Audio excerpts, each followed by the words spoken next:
Olá, neuropsicóloga, neuropsicólogo, tudo bom? Bem-vinda a mais um vídeo aqui do meu canal no YouTube. E hoje eu vou falar para vocês sobre fluência verbal. É um teste que eu sempre digo que ele é coringa, ele ajuda muito a gente na prática clínica. No entanto, ele é subutilizado, ele é subaproveitado. E aí eu queria conversar isso sobre, né, assim, especificamente sobre isso com vocês aqui hoje. Então vamos lá? Mas antes, se você tem curtido os vídeos aqui do canal, por favor, já curta a página, compartilhe, deixe o seu like, né? Envie para outras pessoas que também possam se interessar sobre o tema. Combinado? Então vamos lá. As tarefas de influência verbal são tarefas extremamente sensíveis a muitas condições clínicas. O que isso significa? Que pessoas com diferentes diagnósticos tendem a ter um desempenho diferente das pessoas saudáveis nessas tarefas. Normalmente, a maior parte dos estudos vai focar no total de palavras, né? Ou seja, as pessoas com condições clínicas, normalmente produzem menos palavras do que as pessoas saudáveis nessas tarefas, às vezes com duração de 1 minuto, 2 minutos, dependendo da sua variação.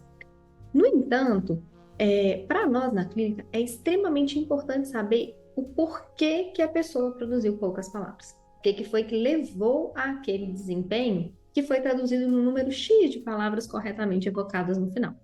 Só a quantidade correta de palavras para nós é um indicativo de que algo talvez não esteja bem.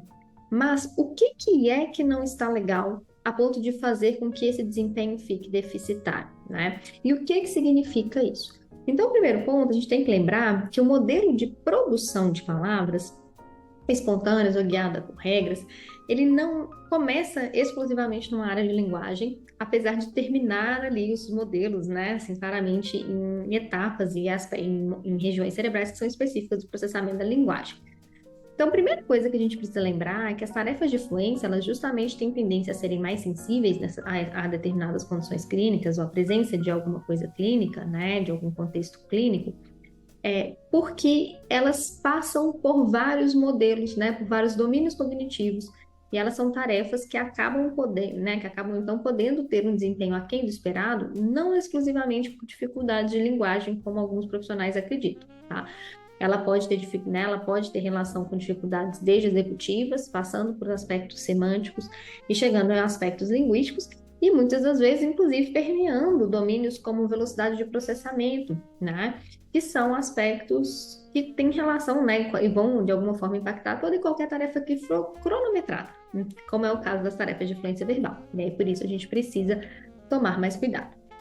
Então, para ajudar um pouco na interpretação, eu quero compartilhar com vocês o modelo que está dentro desse livrinho, né, aqui da fluência verbal, né, de minha autoria, da coleção Neuropockets, que eu e a Nicole Zimmermann editoramos, né, da editora Ampla, tá?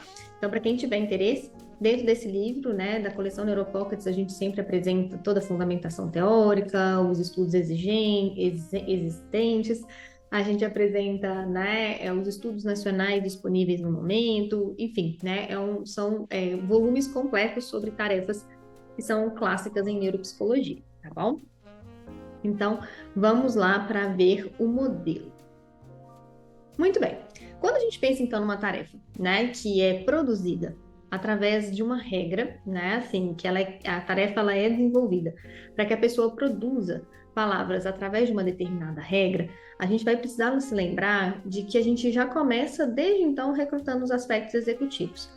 Seja porque eu vou ter que preparar conceitualmente, né, o que eu tenho disponível, ou seja, qual é a regra que eu tenho que cumprir, qual é o objetivo a curto prazo que você precisa de mim, então eu preciso ter clareza sobre isso. Elas vão nos ajudar também na etapa de seleção lexical desse modelo, né? E elas vão fazer o tempo inteiro essa setinha que sobe aqui, que é o chamado processo de automonitoramento durante uma execução de fluência. Então, a gente dá, por exemplo, as tarefas para a pessoa e as instruções para a pessoa fazer a tarefa, e a gente quase sempre vai dizer para elas, claramente, né, em todas as variações que eu conheço, que ela não deve repetir, né, palavras ou fazer variações. E aí, por isso, automonitorar, ou seja, um processo muito forte de memória operacional, de inibição e flexibilidade, vão envolver aí né, a etapa do processo de saber claramente o que eu já falei, para que eu não repita ou faça variações de uma mesma, né, assim, de uma mesma palavra durante a execução da tarefa. No entanto, boa parte, né, das tarefas de fluência, elas vão começar, então, aí, também passando pelo sistema de memória semântica, ou seja, passando pelo que eu tenho de conceito lexical e, enfim, né, processos, por exemplo, relacionados à definição daquelas palavras, para que eu selecione aquelas que cumpram determinados requisitos, e aí, então, eu fazer todo o processo do modelo de linguagem, que tem bem mais etapas especificadas aqui, tá? Então, o que é interessante quando a gente olhar para esse modelo e entender que eu tenho influência de funções executivas, influência da memória semântica e influência da linguagem aqui? Que a gente se lembre de que uma pessoa ela pode produzir poucas palavras, por exemplo, porque ela tem uma dificuldade maior em selecionar o que vai ser dito. Não porque não existam, né, informações no léxico semântico dela, não porque ela não consiga traduzir isso dentro de aspectos de linguagem, mas porque ela tem uma dificuldade muito maior de selecionar. Pode ser que ela produza poucas palavras porque ela acaba se repetindo com frequência ou fazendo variações, uma vez que ela não automonitora com muita clareza também o seu processo de execução. E aí a gente acaba entendendo que talvez aquele volume de palavras corretamente produzidas possa ter a ver mais com aspectos executivos do que com aspectos de linguagem. Pode ser que a pessoa não produza tantas palavras porque ela tem um léxico agora mais reduzido, lhe falta conceitualização, lhe falta, inclusive, agrupamento dos conhecimentos, né, alvos específicos de memória semântica desse conhecimento. Então, uma vez que eu não acesso e não tenho isso disponível, eu também produzo poucos exemplares, né, contendo dentro daquela determinada regra.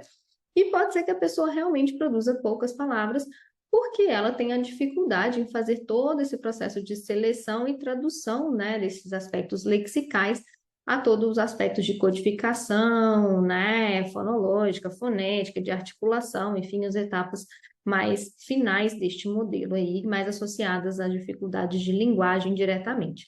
Então, só entender o total, se ele está dentro do esperado ou não, é importante para nós, mas ainda assim é pouco informativo.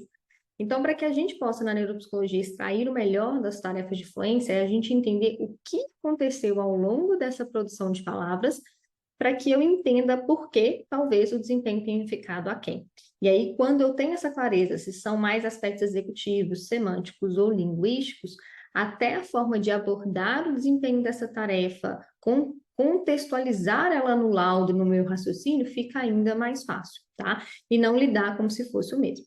Para quem entende a importância dessas tarefas, a gente já tem, inclusive, vários estudos nacionais oferecendo, né, por exemplo, parâmetros para métricas de clustering switching, que são métricas que nos ajudam a ver esses aspectos aqui, né, tanto executivos quanto semânticos. Medidas agora, né, de influência que também contam, né, assim, de alguma forma, nos ajudam a interpretar os resultados de perseverações e erros, né, ao longo da execução das tarefas. Então, é importante talvez a gente explorar um pouco mais, não só a parte qualitativa, mas agora também se apropriar e se valer dessas novas formas de lidar, novos scores aí, não são tão novos, né? Mas, assim, para a prática clínica, talvez incorporar mais esses scores para que eles também nos auxiliem na interpretação deste domínio. Então, eu sei que é ainda um vídeo bem breve, mas eu espero que para as pessoas que solicitaram, né, fique mais claro a ideia dessa tarefa, por que ela é sensível, né, e aí o que é o nosso papel ao interpretar essas tarefas, né. Então, ela é sensível porque ela permeia muitos domínios cognitivos, né, mas as mesmas pessoas com a mesma quantidade, que produziram a mesma quantidade de palavras, vão ter feito provavelmente aquele volume ali específico, talvez não necessariamente pelos mesmos tipos de déficit que estejam, né, ali de alguma forma contribuindo para o desempenho abaixo do esperado, ok? E aí fica a minha recomendação para vocês, quem tiver interesse, procurem pelo livro da editora Ampla. Um abraço e até o próximo vídeo.